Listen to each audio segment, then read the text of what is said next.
Today we are going to be adding multi-step equations, and that is page 30. So pause that if you need to take time to add that to your table of contents. Okay, and then you have two things that you should be adding into your interactive notebook. Okay, one page you should be cutting out around the dashed lines, and then you're cutting in on the slits of the dashed line. And so you'll get foldables that open like this.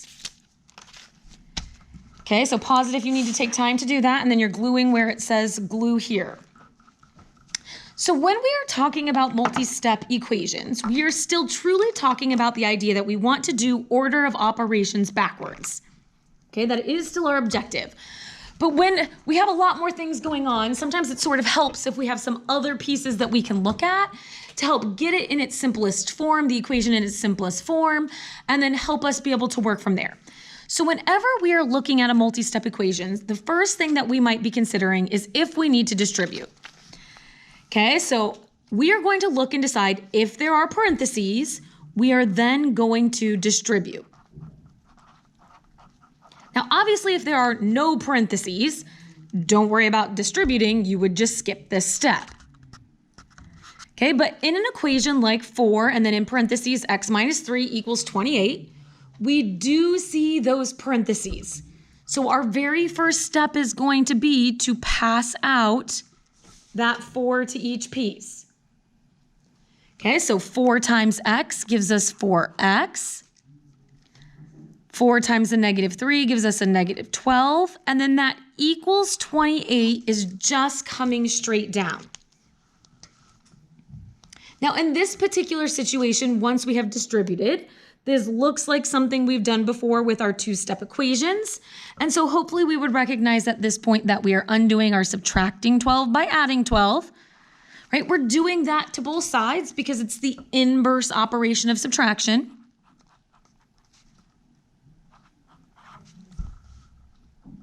And then we will undo multiplication with division. And so our final answer would be x equals 10.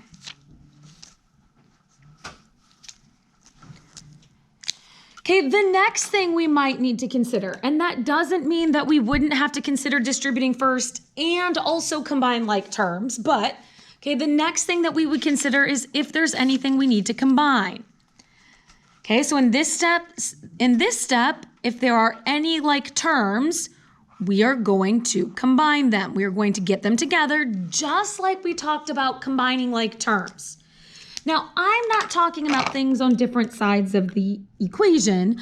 I'm talking about if we look at just this piece here, that should look like all that information we did with simplifying expressions. So we should recognize that 6y and 3y both have y's. And we said we would use whatever sign was in front, right? That's from our last unit. So we want a 6y minus a 3y, which will leave us with a 3y. Okay, and then we'll look at our minus 5 and our plus 4. So a negative 5 plus 4 will give us a negative 1. That equals 21 is just coming straight down. And then again, in this situation, hopefully we recognize this looks like something we know how to solve. So we'll undo subtraction with addition. And we will undo multiplication with division. This does not divide evenly. It's fine to leave our answer as a fraction. So we just have y equals 22/3. Now you could change that to a mixed number or to a decimal as long as you make sure you're not rounding your answer. For today and today only, we are going to skip step 3. So don't cross this out or avoid it. It's just not going to come up today. So for right now, we're going to leave this tab blank. Okay, when you get here and it says if there are variables on, right, there's never going to be an if in that situation today. We are going to complete that tomorrow. Okay, so I sort of have this as a step 3, because for today right now, we're just doing this as a step 3. Okay, then we are going to deal with the large fractions. Okay, so if there is a fraction with any addition or subtraction in that numerator, okay, our objective is going to be to isolate it, to get it by itself, and then to multiply by the denominator. And here's what I mean by that. Okay, if we look at this example right here, we have a fraction that has addition in the numerator, in the top, right? The numerator means the top. So if I look at all of this fraction right here, our first objective is to get that large fraction by itself. Okay, so we're going to undo subtracting 6 by adding 6.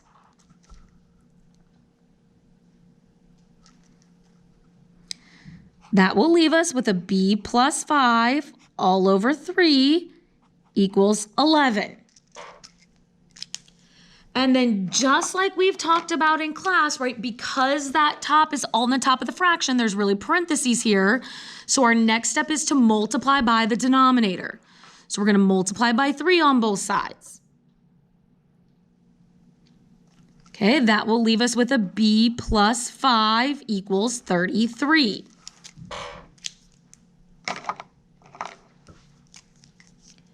And then for our last step, we will subtract that 5 on both sides.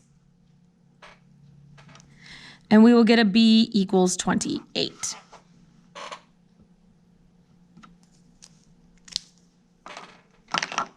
Okay? If we make it through all of those pieces, we should get down to just basic 1 or 2 step equations where we're undoing any addition or subtraction, just like we normally do. Right? So if we have subtracting 7, we undo that by adding 7.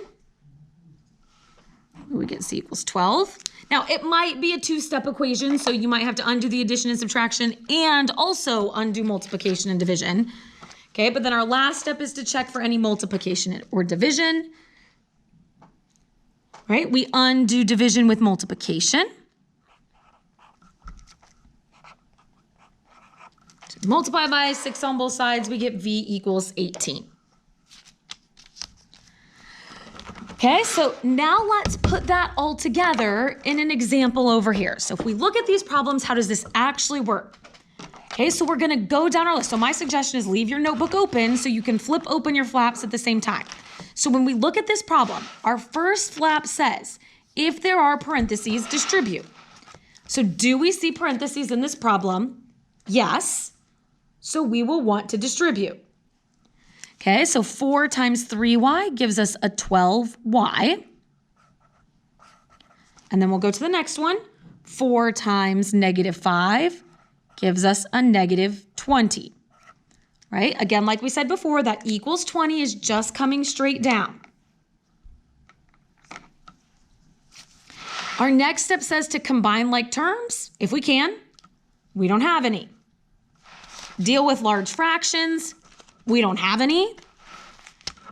Undo any addition or subtraction. So do we have any subtraction?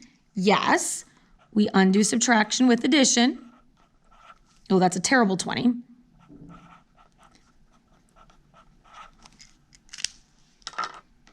And then our last piece says to undo any multiplication or division. So we're multiplying by 12. We said we undo multiplying by 12 by dividing by 12. Now we just want to make sure that while it's fine to leave our answer as a fraction, we do want to make sure that we get it reduced completely. Okay, so if we're going to do this, we can either change this into 3 1/3. Okay, we could reduce this by dividing them both by 4 and have 10 over 3.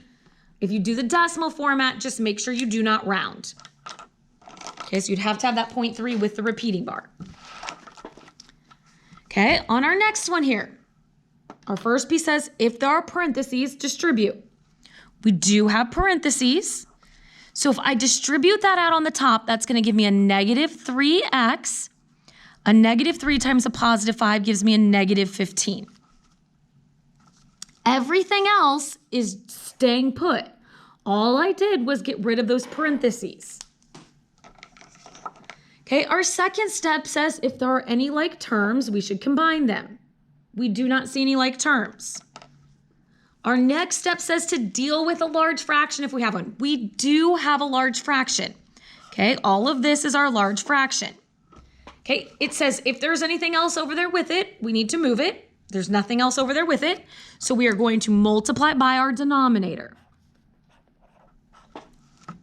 So we are multiplying by 2 on each side. Those 2's cancel out. That has nothing to do with the numerator. That 2 does not affect anything on top. 2 times 17 gives us 34.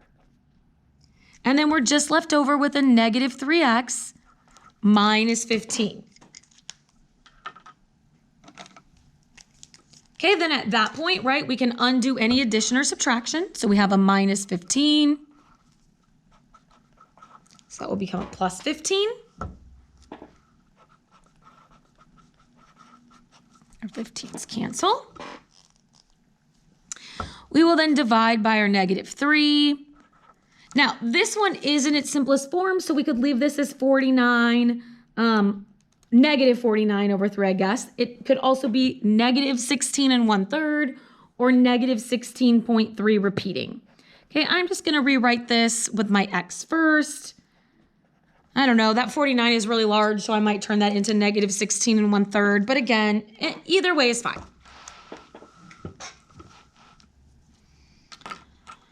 Okay, let's take a look at our next problem. So our step 1 says if there are parentheses, distribute. So we do see parentheses, so we need to distribute. Now we have to remember our distributing rules. So this 2 right here is too far away to distribute. We really want this negative 1 that's sitting directly in front of it. So negative 1 times 3c is a negative 3c. Negative 1 times a negative 4 is a positive 4. Okay, our equals 51 comes straight down, and our 2 comes straight down because we didn't do anything with those, right? All we did was distribute to simplify this. Everything else is just coming straight down. Our step 2 then tells us to combine like terms if we have any like terms. And we do on this one, right? We have 2 constants that can go together. So we're always using signs in front. So a positive 2 plus 4 will give us a positive 6. Oh, that's a negative 3c, so minus 3c.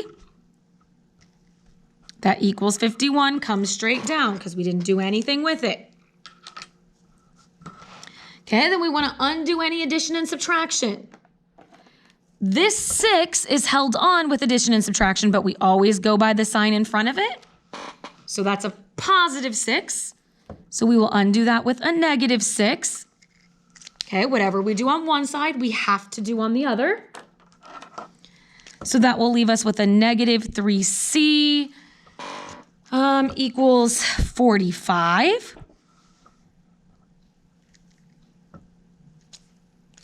And then our last step will be to undo our multiplication.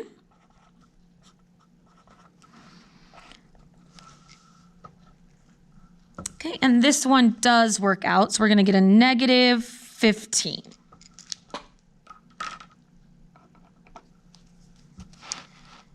And then our last problem over here, step 1 says if we see parentheses, we need to distribute. We don't see any parentheses. Our next step says if we have like terms, we need to combine them. And we do see some like terms. So a 10a plus a 2a, right, because that's the sign in front, is going to give us a 12a. And a negative 7 minus a 5, because again, we're using the signs in front. It's going to give us a negative 12. And I guess we end up with a problem that has a lot of 12s in it, but that's okay. Okay, our next step says, do we have any large fractions? No, we do not.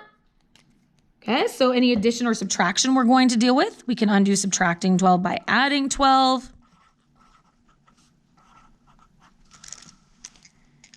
And then finally, we can undo our multiplying by 12 by dividing by 12.